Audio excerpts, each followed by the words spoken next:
क्या विश्व मंच पर मजबूत दोस्ती अब टूटने की कगार पर है? एक अमेरिका जिसे इजराइल को अपने कंधों पर खड़ा करके दुनिया के सामने खड़ा किया, वो अब उसको धोखेबाज कह रहा है। उसके प्रधानमंत्री बिन्यामिन नेतन्याहू को धोखेबाज कह रहा है और साथ ही ईरान को क्लीन चिट दे रहा है। ये सुनने में थोड़ा अलग लग रहा है, लेकिन यही सच्चाई है। ट्रंप ने युद्ध विराम की घोषणा की, उसके बाद दोनों देशों ने एक दूसरे पर अटैक किया, लेकिन ट्रंप गुस्साए इजराइल पर। उन्होंने कहा कि मैं इजराइल से खुश नहीं हूं, इजराइल जो कर रहा है उसे पता ही नहीं है वो क्या कर रहा है। एक बार धोखे से बाय मिस्टेक ईरान की एक रॉकेट चला गया, उसके बाद आपने बम वर्षा कर दी। ये बहुत ही गलत है। घुमा फिरा के उन्होंने ईरान को क्लीन चिट दी कि धोखे से एक रॉकेट चला गया था। ईरान ने कुछ नहीं किया। उन्होंने कहा कि उसने उल्लंघन नहीं किया है, इजराइल ने किया है। इसके बाद ये होने लगा कि ट्रंप ईरान को समर्थन क्यों कर रहे हैं, ट्रंप ईरान के समर्थन में बात कर रहे हैं और अपने दोस्त के खिलाफ बोल रहे हैं। इसके नतीजे भी लोग सोचने लगे कि अगर नेतन्याहू से ट्रंप गुस्सा कर जाएंगे, अमेरिका का राष्ट्रपति अगर इजराइल के प्रधानमंत्री से गुस्सा करेगा तो उसका नतीजा क्या होगा, क्योंकि ये बहुत ही जिगरी दोस्त भी हैं और पूरा अमेरिका की मदद से इजराइल खड़ा रहता है। तो उसके क्या बिन्यामिन नेतन्याहू को, जो कि ट्रंप को एक हिसाब से उन्होंने धोखा दिया, ऐसा ट्रंप जो बात कह रहे हैं, तो उसका नतीजा भुगतना पड़ेगा। राजनीतिक अस्थिरता आ सकती है। नेतन्याहू, जो कि कहा गया कि गजा में उन्होंने जो नरसंहार किया, वो इसलिए लगातार उसको बढ़ा रहे हैं क्योंकि उन्हें कुर्सी अपनी प्यारी है। अगर वो यहाँ पर नहीं रहे, युद्ध खत्म हुआ, तो हो सकता है वो जेल भी चले जाएं। वो बात भी आगे, अगर ट्रंप गुस्सा करके तो क्या अब नेतन्याहू को जेल भी जाना पड़ सकता है, क्योंकि सत्ता से हटे तो जेल जाएगा। ये विपक्ष लगातार आवाज उठा रहा। सवाल कई हैं, लेकिन उस सारे सवालों के जवाब शीतल जी देंगे। नमस्कार, मैं हूं अंकुर, आप देख रहे हैं सत्य हिंदी का खास कार्यक्रम सवाल शीतल पी सिंह से। अब वो बताएंगे कि ट्रंप के बयान और पूरी इसका विश्लेषण करेंगे। शीतल जी। हाँ, देखिए, ट्रंप जिस तरह के व्यक्तित्व के मालिक हैं और चूंकि वो अमेरिका के राष्ट्रपति हैं, अमेरिका अभी तक तो निश्चित तौर पर इस पर चैलेंज है, लेकिन फिर भी अमेरिका दुनिया की सबसे बड़ी अर्थव्यवस्था है और सबसे बड़ी सामरिक व्यवस्था भी है। और इजराइल, जैसा तुमने बिल्कुल ठीक कहा, अमेरिका की शक्ति से ही अपने को शक्तिमान बनाता है। इजराइल के आयुध जो है, हथियार जो है, उसमें बहुत बड़ा सप्लाई का एरिया अमेरिका से आता है और अमेरिका की अगर उसको शह न हो तो उसके लिए जो अस्तित्व उसने अख्तियार किया है वो मुश्किल हो जाएगा। लेकिन एक बड़ी समस्या है कि 20 सालों से नेतन्याहू किसी न किसी रूप में इजराइल में प्रमुख बने हुए हैं। उनके लिए ये राजनीतिक रूप से जरूरी है। उन्होंने जिस तरह से अपने समाज में अपने आप को एक आकार दिया है, उसमें ये जरूरी है कि वो ये दिखें कि वो ईरान या फिलिस्तीनी या लेबनान में रहने वाले हिजबुल्लाह वगैरह के विरुद्ध बहुत सफल हैं सामरिक रूप से, और जब चाहे तब उनको कुचल सकते हैं, सख्त हैं और एग्रेसिव हैं। वो ये पोस्चर उनका राजनीति में चलता है। अब जो ये हुआ है, ये हमले की शुरुआत इजराइल ने की, लेकिन इस हमले के जो भी चीजें सामने रखी गई थी कि एक उनके न्यूक्लियर जो पावर है ईरान की, जो उस हद तक शायद पहुंच गई है, ऐसा इन्हीं लोगों ने कहा, पश्चिम ने ही कहा, इजराइल ने भी कहा। हाँ। कि वो कभी भी बम बना सकते हैं, उसको वहां से वो रोकना चाहते थे। दूसरा, वो वहां जो रिजीम है, जो सरकार है, उसको बदल देना चाहते थे, अपनी पसंद की सरकार लाना चाहते थे। बाहर से वो रजा पहलवी, जो वहाँ के एक राजा रहे एक जमाने में, हाँ, बादशाह, उनके खानदान के अपने को कहते हैं, उनके बहुत ट्वीट आ रहे थे और तमाम बातें वो कह रहे थे, विद्रोह की बातें कर रहे थे। तो ये सारे लक्ष्य तो इससे पूरे हुए नहीं। हाँ। बल्कि ये हुआ कि ठीक है, इजराइल ने ज्यादा ईरानियों को मार दिया। हाँ। लेकिन ईरान ने भी इजराइलियों को मारा इस युद्ध में, और लगभग रोज ही उन्होंने जवाब दिया, और बहुत ऐसी जगहों पर जवाब दिया जिन जगहों पर उम्मीद नहीं की जा सकती थी। और ऐसा भी लग रहा था कि ये सवाल जवाब या इस तरह का इधर से हमला उधर से हमला, ये एक लंबे समय तक चल सकता है। इससे ये भी चीजें आने लगी थी सामने कि जो इजराइल की सुरक्षा प्रणाली है, ईरान क्या करता है, बहुत सारी वो डमी मिसाइलें फेंकता है पुरानी, जिनको सब जानते हैं कि उनको रोक सकते हैं, लेकिन उनके रोकने में जो मशीनरी लगती है और जो ऊर्जा और जो पैसा लगता है, हाँ, वो तो खर्च हो ही जाता है।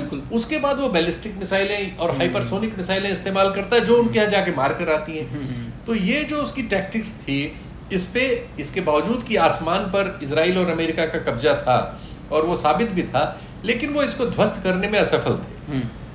अब ट्रंप एक दूसरी तरह के राजनेता है। उनके यहाँ उनकी जो पार्टी है, जो कंजर्वेटिव पार्टी उनकी है, उसको यहूदी लोग ज्यादा पैसा देते हैं। यहूदी लाबी दुनिया में आर्थिक रूप से सबसे संपन्न लाबियों में है, बिल्कुल, और अमेरिका की राजनीति में उसका बहुत दखल है। उसी दखल का असर इजराइल को मिलने वाला अमेरिका के समर्थन के तौर पर हमारे सामने आता है। और जो मैंने बताया, ट्रंप की पार्टी उनसे सबसे ज्यादा लाभ उठाने वाली पार्टी है। ट्रंप उस दबाव में तो थे, लेकिन ट्रंप जब से आए हैं उनके लक्ष्य बिल्कुल भिन्न है। वो अमेरिका की फाइनेंशियल हालत को इम्प्रूव करना चाहते हैं। अमेरिका $37 ट्रिलियन की देनदारियों में है इस समय। वो दुनिया की सबसे बड़ी अर्थव्यवस्था है, सामरिक अर्थ रूप से सबसे तगड़ा है, उनके पर कैपिटा इनकम बहुत है, वो सब सही है। लेकिन उनकी अर्थव्यवस्था के सामने एक चुनौती आई हुई है कि उनको $37 ट्रिलियन के ब्याज में या जो भी उसका हिस्सा है वो दुनिया को चुकाने के लिए वो जिम्मेदार है। और अगर वो अर्थव्यवस्था में कोई बड़ी परिवर्तन नहीं करते तो वो संभव नहीं है। उनके नागरिकों का औसत जीवन प्रभावित हो रहा है, तो उनका प्रथम लक्ष्य वो है। लेकिन अब इन सब चीजों में उनको दूसरी चीजों में जाना पड़ता है। जैसे इसमें युद्ध में वो नहीं जाना चाहते, लेकिन उनको महाबली भी है, तो अपने को पीछे भी नहीं रख सकते। तो वो एक जो कंडीशन, उसमें वो यहाँ आके फंस गए। तो जल्दी से उन्होंने एक आप कहें कि एक सेरेमोनियल अटैक किया। सेरेमोनियल का मतलब है कि भाई प्रतीकात्मक कर दिया कि हमने सब कर दिया, उनका बर्बाद कर दिया, अब खत्म, अब चलो सीज फायर। अब वो चाहते थे कि दोनों तुरंत उस सीज फायर को मान लें।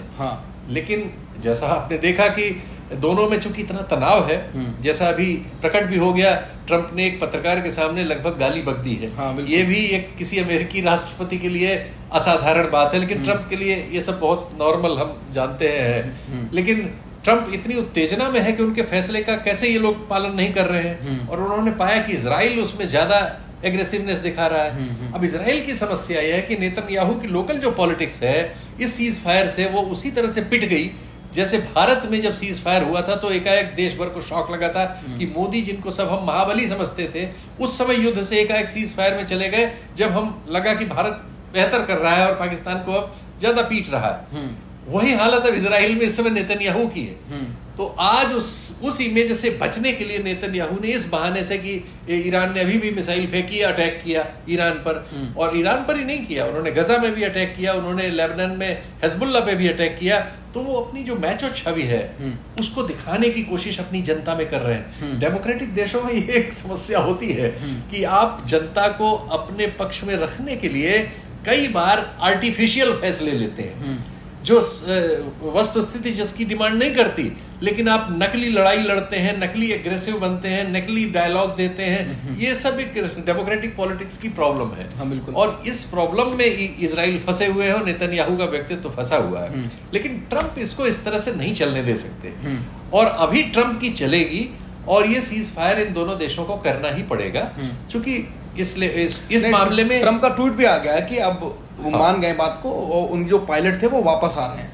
हाँ। तो वही मैंने कहा कि आप बिना ट्रंप के, बिना सहमति के इजराइल कुछ नहीं कर सकता, और बहुत देर तक नहीं कर सकता। और ट्रंप हाथ खींच लेंगे तो इजराइल के अस्तित्व को संकट आ जाएगा। तो इसलिए मानना ही पड़ेगा। और ईरान ने तो हमला किया नहीं था, ईरान पर हमला हुआ था। बिल्कुल, ईरान ने उसका जवाब दिया था। ईरान के लिए भी सहूलियत है कि अगर हमला बंद हो जाए तो जितना जवाब उसको देना था अपने भर का उसने भी दे लिया है, अपने से ज्यादा दे दिया था। हाँ, और उसको भी समय चाहिए अगर जो कुछ उसका नुकसान हुआ होगा उसको रिपेयर करने का। और वो ये चाहेगा कि इस मौके का फायदा उठा के अमेरिका से वो कम से कम जो सैंक्शंस लगी हुई हैं, जिसकी वजह से उसका आर्थिक विकास नहीं हो पा रहा है, सामाजिक कठिनाइयां पैदा हो रही हैं, वो खत्म हो जाए। तो अगर ट्रंप का ये बयान जैसे आया है कि भाई ईरान हमारी बात मान रहा है, इजराइल नहीं मान रहा है, ये वो रास्ता दे रहा है जिसमें ईरान के खिलाफ सैंक्शन आने वाले दिनों में, वर्षों में हट सकती हैं। और ऐसा हुआ, और अगर ईरान को वक्त मिल गया तो 3-4 साल 5 साल में वो अपनी अर्थव्यवस्था को और सामाजिक व्यवस्था को ठीक कर सकेगा। तो ये इसके निहितार्थ हैं। अलग अलग अमेरिका के इंटरेस्ट अलग हैं, ट्रंप के इंटरेस्ट अलग हैं, नेतन्याहू और इजराइल के इंटरेस्ट अलग हैं, ईरान के इंटरेस्ट अलग हैं, और दुनिया की परिस्थिति अलग है। रूस और चीन भी चाहेंगे कि लड़ाई रुक जाए, जहां तक पहुंची है ठीक है, हो गया, रुक जाए। तो ये सब मिलजुल के मुझे लगता है सीज फायर जल्दी से जल्दी इंप्लीमेंट हो जाएगा। जो मैंने शुरुआत में कहा कि नेतन्याहू को कोई राष्ट्रपति इजराइल के प्रधानमंत्री के खिलाफ इतना जोरदार कभी बोला नहीं बोला होगा, तो नेतन्याहू ने जो किया वो कह रहे हैं कि नेतन्याहू से खुश नहीं, उन्हें पता नहीं वो क्या कर रहे हैं। तो नाराजगी उन पर भारी पड़ सकती है क्या ट्रम्प की? नहीं, ये केवल दिखावा है। नहीं, ये नाराजगी फौरी है, चूंकि इजराइल और अमेरिका और यहूदी जो स्ट्रक्चर है इकोनॉमिक, वो बहुत स्ट्रांग है। और जिस पार्टी से ट्रम्प है, इस पार्टी का इस लॉबी से जो रिश्ता है वो भी बहुत स्ट्रांग है। तो ये फौरी रिएक्शन है, ये परमानेंट नहीं है। और इजराइल और अमेरिका और ट्रम्प और नेतन्याहू का रिश्ता रहेगा। थोड़ी कड़वाहट चीजों पे कभी कभी आ जाती है, वो कल दूसरी चीजें होने लगेंगी, दूसरे बयान आने लगेंगे, वो वॉश आउट हो जाएगी। तो ज्यादा से ज्यादा इसमें ईरान को यही कंसेशन मिल सकता है, अगर ईरान ट्रम्प की बात मानता रहता है तो उसके खिलाफ जो सैंक्शंस लगे हैं वो आने वाले समय में उसमें हम ढील होती या उनका कम होता या उनका खात्मा होते देखेंगे, अगर जो परिस्थिति आज है ये आगे कंटिन्यू करती है तो। आखिरी सवाल, क्या ये जो ईरान और इजराइल का इन्होंने वो कराया युद्ध विराम, क्या गजा में भी वो कहेंगे ट्रम्प की अभी ये भी सिमटा दो? देखिए, ये एक रास्ता बनाएगा निश्चित तौर पर। एक जगह जब हो गया है तो दूसरी जगहों के लिए रास्ता उससे बनता है। वो ज्यादा कॉम्प्लेक्स सिचुएशंस हैं, उसमें ट्रम्प ने पहले जो बयान दे रखे हैं वो भी अजीबोगरीब है, बिल्कुल, जिसमें वो वहां से फिलिस्तीनियों को हटा के और इन अरब देशों में डालना चाहते हैं। अरब देश उसके लिए तैयार नहीं है, वो उसमें अभी काफी कॉम्प्लिकेशंस है।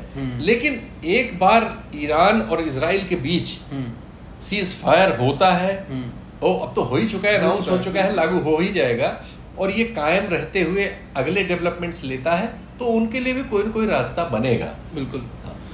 तो यहीं पे अब शो को खत्म करेंगे। बात वहीं पर आ गई है कि ये जो ट्रम्प का गुस्सा है नेतन्याहू के खिलाफ, वो तो सर ने जैसा कहा कि फौरी तौर पर है कि आपने हमारी बात नहीं मानी और धोखेबाज उनको कहा, लेकिन यही उससे ईरान को फायदा हो सकता है। वो बताया कि ईरान को क्या क्या फायदा हो सकता है अगर ईरान बात मानता रहा। बात यह भी है कि अगर बेन्यामिन नेतन्याहू ने कुछ और किया, फिर ट्रम्प जिस प्रकार के व्यक्ति हैं, जिस प्रकार के वो नेता हैं, फिर वो क्या कदम उठाएंगे ये हमको भी नहीं पता और आपको भी नहीं पता। अगर आपको ये शो पसंद आया तो हमें कमेंट सेक्शन में बताएं कि जो ट्रम्प का बयान है, जो ईरान के लगभग समर्थकों को क्लीन चिट दे रहे हैं, उनका क्या मायने हो सकते हैं। और सत्य हिंदी को अगर आपने अभी तक सब्सक्राइब नहीं किया है तो सब्सक्राइब भी कर लें और बेल आइकॉन का बटन भी दबाएं, जैसे वीडियो अपलोड हो उसके बाद आपके पास नोटिफिकेशन आ जाए। सत्य हिंदी का ऐप भी है, उसे भी डाउनलोड करें, वहाँ पर आप खबर पढ़ सकते हैं और वीडियो भी देख सकते हैं और एक ही जगह पे आपको सारा कंटेंट मिल जाएगा। नमस्कार।